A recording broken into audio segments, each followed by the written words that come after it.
මචං කොහොමද මගේ අලුත් වණ්ඩිය? අපේ තාත්තා මට මේක අරන් දුන්නේ. මොකද කියන්නේ? යමුද රේස් එකක්. බලමු කවුද දිනන්නේ කියලා. අනේ තරුෂ මට නම් බෑ රේස් යන්න. මම මේ බයික් එක බොහොම අමාරුවෙන් හම්බ කරලා ගත්ත බයික් එකක්. අනිත් එක මම මේ බයික් එක ගත්තේ රේස් පදින්න නෙවෙයි තරුෂ. මගේ ගමන් බිමන් වලට ලේසි වෙන්න. මචං මේ වගේ බයික් එකකින් රේස් එකක් ගිහිල්ලා අතල්ලයක් ගත්තේ නැත්නම් වැඩක් නෑ. තරුෂ ඔය වගේ පිස්සු ලෝකවල ජීවත් වෙන්න එපා. ඔයාට මොකක් කරනොත් ඔයාලයි අම්මටයි තාත්තටයි කොච්චර දුක හිතේද?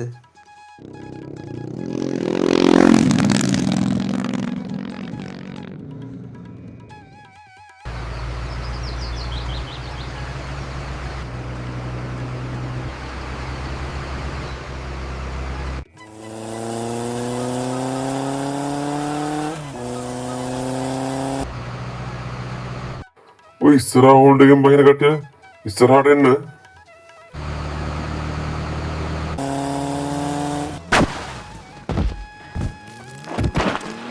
අර බයික් එක හැප්පුණේ නේද?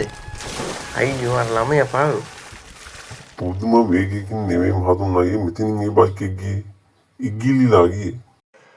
දැක්ක නේද වුණු විපත? නිතරම තමන් හිතන්න තමන්ගේ බයික් එකක් පාවිච්චි කරන්නේ තමන්ගේ ගමන් බිමන් පහසුව සඳහා පමණක් බව. එය හොඳින් වටහා ගන්න. එහෙම නොවෙන තාක්කල් මේ වගේ අනතුරු දිගින් දිගටම වේවි.